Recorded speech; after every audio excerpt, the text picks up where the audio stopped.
조금 더 징징거렸으면 어땠을까? 힘들면 힘들다. 감정 표현도 더 하고 조금 더 알리려고 했으면 어땠을까? 주변 사람들한테 알리는 방법도 한국이랑 미국은 좀 차이가 있는 것 같다. 거의 도땅 수준이 되는 게 미국 박사과정이 아닌가라는 생각입니다.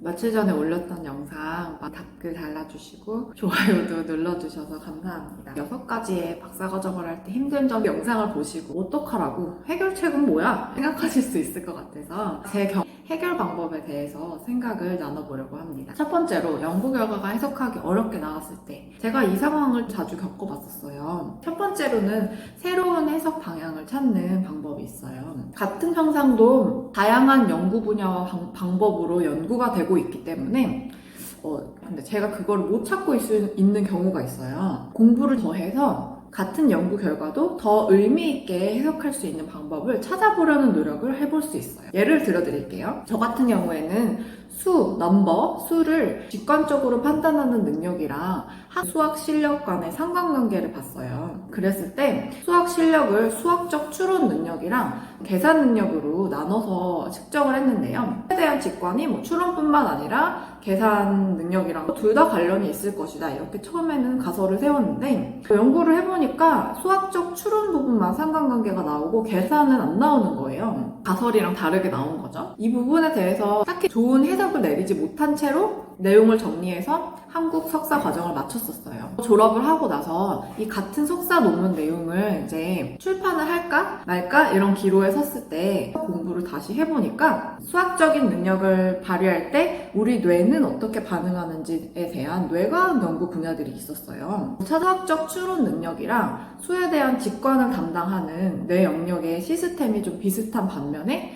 단순 계산을 담당하는 뇌 영역의 시스템은 좀 더 기억을 담당하는 영역에 가깝다는 선행 연구의 방향 같은 게 있는 거예요. 그래서 그런 해석 지점을 추가를 해가지고 출판을 시도했더니 역습이 됐거든요. 어떤 부분은 결과가 괜찮게 나왔는데 어떤 부분은 내가 해석하기 어렵게 나왔다. 이런 경우에는 다른 해석 지점이 있는지에 대해서 공부를 더 해보는 게 방법이 될 수 있는 것 같아요. 그리고 제가 연구한 내용에서 새로운 관점에서 새롭게 해석할 수 있는 여지가 있는지를 찾아보는 거예요. 예를 들면 저는 수학에 대한 직관을 측정하는 방법으로 점을 빠른 시간에 비교하는 과제를 메인으로 썼었거든요. 근데 그냥 추가 과제로 점을 더하거나 빼는 그런 능력을 측정하는 과제도 넣었었어요. 나중에 관련 분야를 더 공부해보니까 덧셈의 결과에 대해서는 과대하게 추정하는 경향이 있고 뺄셈의 결과에 대해서는 과소 추정을 하는 경향이 있다는 거예요. 예를 들면 점 5개 더하기 점 5개를 이렇게 빠르게 보여줬을 때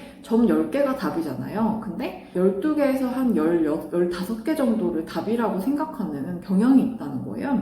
신기하다라고 다시 데이터를 들여다보면서 과소 가대 추정 현상이 실제로 나타나는 건지 알아보니까 완전 나타나 있는 거예요. 또 논문화되는 이런 식으로 처음에 계획했던 그런 내용들이 잘 진행이 안 된다고 하더라도 공부를 다시 하고 또 이 데이터를 이제 제 기억 속에 갖고 있던 채로 다른 분야를 공부를 하다 보면 다시 분석을 할 만한 새로운 요인을 발견을 할 수도 있거든요. 이게 하나의 대안이 되는 것 같고요. 이런 거를 다 생각을 해봤는데 내가 갖고 있는 이 프로젝트는 안 될 것 같다 이러면은 빨리 결론을 짓고 그냥 과감히 접는 게 더 도움이 되는 것 같아요. 붙잡고 있다 보면 시간 낭비가 될 수 있고 다음으로 지도 교수님과의 문제. 이런 상황에서 한국이랑 미국이랑 다른 점이 있는 것 같아요. 미국은 어쨌든 힘들다고 이야기를 하는 사람 말을 더 들어주는 것 같아요. 지도 교수님과의 문제가 있으면 그냥 친구들한테만 말할 문제는 아닌 것 같아요. 차라리 지도 교수님이랑 솔직히 이야기하는 게 더 도움이 될 수도 있다는 거예요. 물론 예의 바르고 감정이 상하도록 말씀을 드리면 안 되지만 어떻게 보면 시간 낭비를 막고 관계가 개선되는 그런 터닝 포인트가 될 수도 있거든요. 교수님이 나한테 도움되라고 이런 말씀을 하시는 건 알겠지만 내가 안 좋은 기분도 들고 또 좋은 기분도 든다 이렇게 솔직하게 이야기해보고 싶었고 또 연구에 있어서도 이런 생각이 드니까 앞으로는 이렇게 해보고 싶고 이런 말을 교수님이 먼저 꺼내주시지 않는다면 학생이 먼저 꺼내서 그래도 대화를 시도를 해보는 게 먼저 우선 우선인 것 같고요. 그래도 만약에 대화가 안 되고 안 되겠다 이런 결론에 도달했으면 지도 교수님을 이제 바꾸려는 시도를 해야 돼요. 쉽지는 않은 문제인데 지도 교수님을 바꾸는 사례가 종종 있어요. 30% 정도는 되는 것 같거든요. 저 같은 경우에는 지도 교수님을 바꾸지는 않았는데 제가 문제가 생겼을 때 차라리 지도 교수님이랑 이렇게 터놓고 이야기를 하고 그랬으면 이 제 문제가 교수님을 화나게 하는 문제만은 아니었던 것 같은데 제가 너무 혼자 끙끙 앓고 있다가 교수님한테 나 너무 힘드니까 막 나가고 싶다 막 이렇게 말을 했던 기억이 있거든요. 결국에는 서로 잘 오해를 풀고 일을 계속 해나가게 됐는데 제가 그래도 조금 더 징징거렸으면 어땠을까. 힘들면 힘들다, 또 뭐 좋으면 좋다 이렇게 감정 표현도 더 하고 조금 더 내 상황에 대해서 알리려고 했으면 어땠을까 이런 후회가 지금 와서는 들거든요. 그리고 지도 교수님 자체는 괜찮은데 뭐 연구 새롭게 추가하고 싶은 게 있는데 그게 지도 교수님이랑 뭐 의견이 안 맞는다거나 하면은 코업을 할 수 있는 교수님을 추가를 하려고 해보면서 돌파구를 마련하는 방법을 생각해 볼 수 있을 것 같아요. 그리고 이제 연구 주제를 잘 못 잡는 경우가 있잖아요. 이런 경우는 공부를 더 하는 게 일단 첫 번째 방법이겠죠. 본인이 위축될 수가 있어요. 나는 이것도 못하고 내 능력 탓인가 막 이렇게 생각하는 안 좋은 사이클이 시작될 수 있는데 여기서도 적용되는 게 연구 주제를 못 잡고 있는 게 고민이라고 지도 교수님이랑 선배한테 자주 이야기를 하고 호소를 하는 게 또 방법인 것 같아요. 한국의 경우에는 힘들고 내가 문제가 있으면 그 문제를 되게 간접적으로 표현하는 방식이 저도 모르게 익숙해졌던 것 같아요. 예를 들면 내가 연구 주제 못 잡고 적응하느라 힘들다 이러면 막 연구실에 막 새벽부터 나가서 막 밤늦게까지 막 있는 모습을 보여주고 다른 사람들이 얘 열심히 하는구나 알아주고 이런 방식의 호소가 먹혔던 것 같은데 이 방법보다는 직접적으로 내가 이런 노력을 해봤는데 이런 점 때문에 아직 적응하느라 힘들다 아니면 너도 내가 외국인인지 알지 않냐 그렇지만 공부는 이렇게 하고 있고 이렇게 직접적으로 설명을 해야 훨씬 더 이해를 해주는 분위기더라고요. 저도 처음에는 한국 방식으로 막 열심히 하는 모습을 보여주려고 막 가서 있고 이러니까 교수님이 너는 정말 하드워킹 하는 것 같은데 프로그레스가 안 나는 것 같다 막 이런 식으로 말씀을 하시더라고요. 자기 상황이 좀 힘들고 할 때 주변 사람들한테 알리는 방법도 한국이랑 미국은 차이가 있는 것 같다라는 배경 지식이 부족할 때 랩 사람들이랑 비교하게 되는 심리가 생기고 주눅이 드는 게 당연한 것 같아요. 자존감도 그로 인해서 낮아질 수 있을 것 같은데요. 이것도 이게 고민이라고 지도 교수님이랑 선배들한테 직접적으로 미리 호소를 해야 돼요. 처음에 연구실 들어갔을 때부터 너네들도 내가 이런 것 때문에 배경 지식이 이쪽에 부족하지만 나는 다른 쪽을 공부를 했기 때문에 아마 이쪽에 강점이 있을 것 같다.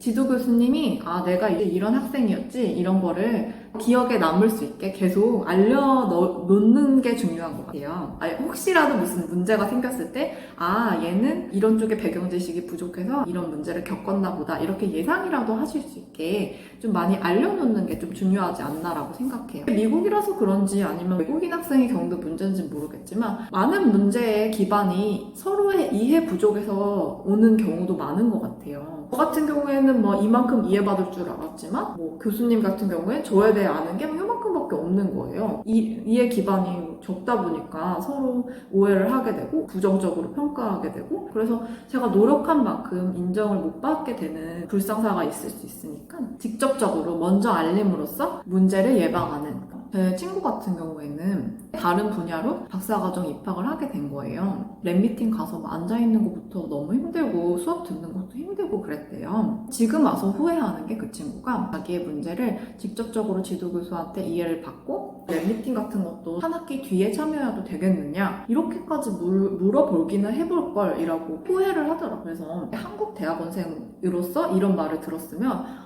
농담 안 하죠. 그냥 그런 마음까지 들었다는 거겠지? 라고 생각했을 것 같은데 여기 이제 몇 년 있고 난 뒤에 이 얘기를 들어보니까 받아들여졌을 수도 있겠다 라고 생각하게 되더라고요.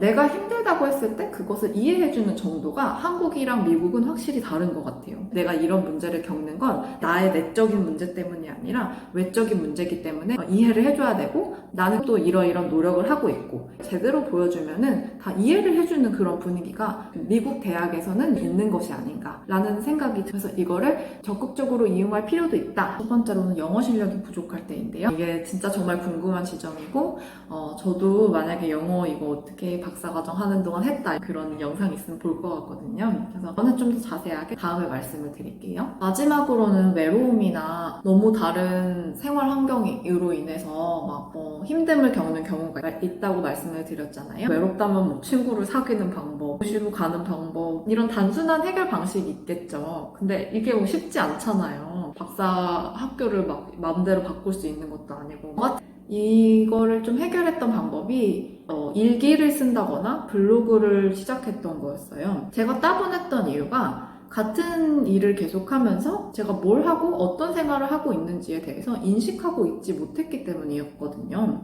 뭐 계속 학교집 하고 음식점 같은 데도 밥 먹기 위해서 밥 먹는 거고 학교 가기 위해서 캠퍼스를 거니는 거고 그런데 일기나 블로그 같이 내가 하고 있는 게 뭔지 쓰는 일을 시작하면서 내가 요즘 일상을 어떻게 살고 있지? 그리고 내가 이 일상을 왜 살고 있지? 이런 거를 끊임없이 제 스스로 상기되는 그런 경험을 한 것 같아요. 뭐 예를 들면 저는 블로그를 지금 1년 넘게 하고 있는데 초반에 많이 올렸던 게 꽃사진을 많이 올렸어요. 그게 왜 올렸냐면 저희 학교는 진짜 겨울이 길고 막 그렇거든요. 길고 우울한 겨울을 보내고 나서 꽃이 갑자기 핀 걸 보게 되니까 너무 기분이 좋은 거예요. 그러면서 그냥 아무 의미가 없는 건 알지만 꽃사진을 찍었어요. 찍어가지고 막 올려봤어요. 그랬더니 이 꽃은 이 꽃이구나 저 꽃은 저 꽃이구나 이렇게 막 다름을 발견하고 또 이 꽃이 여기에 피었구나 하면서 막 글을 작성하다 보니까 내가 이렇게 일상을 살고 있구나. 제 스스로 글을 쓰면서 인식이 되잖아요. 근데 그 과정 자체가 약간 행복 지수를 높여주더라고요. 따분하고 자극 없는 곳이더라도 내가 삶에 대해서 의미부여를 하는 것이 정말 중요하구나. 라는 것을 느끼면서 내 지금 현재 미국 생활에서 어떻게 이런 컨텐츠들을 올릴 수 있을까 이렇게 고민하는 과정 자체가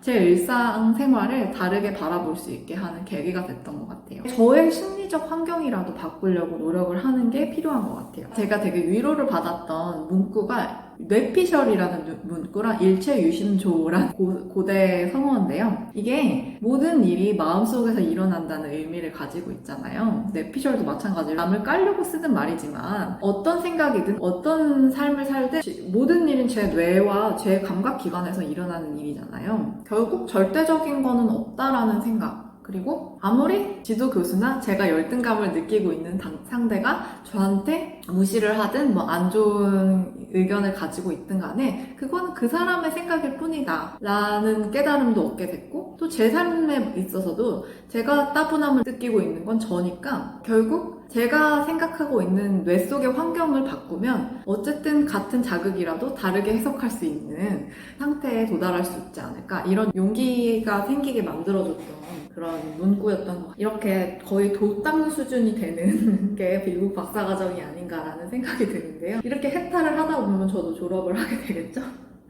그리고 주변에 연구실 선배나 아니면 도움을 받을 만한 사람이 있다면 상담 같은 거를 신청해보는 게 되게 좋은 것 같아요. 저도 선배님들 이야기를 들으면서 진짜 도움을 많이 받았는데요. 왜 도움이 되냐면 일단 이야기하는 것 자체가 제 문제를 객관화하는 데 도움이 되는 것 같아요. 저 혼자 이렇게 고민하고 있으면 이게 고민인가? 라는 것도 일단 의문이고 또 되게 감정적이 돼가지고 나는 안 될 거야 이런 식으로 되게 극단적으로 사고가 가는 경우도 있거든요. 근데 선배들 이야기를 들으면 나만 겪는 게 아니구나 이런 위로도 얻을 수 있고 이런 비슷한 문제를 많이 생각해 보셨던 분들이니까 선배들이 이렇게 하는 게 좋을 거야 라고 말하는 게 어쩔 때는 굉장히 많은 도움이 돼요. 정말 그 얘기를 듣고 이렇게 해야겠다라고 확신을 얻게 되는 경우도 있거든요. 정말 나는 마음이 힘들어서 도움이 필요하다라는 생각이 드시면 학생생활상담센터나 학교 안에 정신과가 있는데 거기에서 심리적인 도움을 받는 것도 도움이 많이 됩니다. 저도 둘 다 신청을 해서 상담을 받아본 적이 있고요.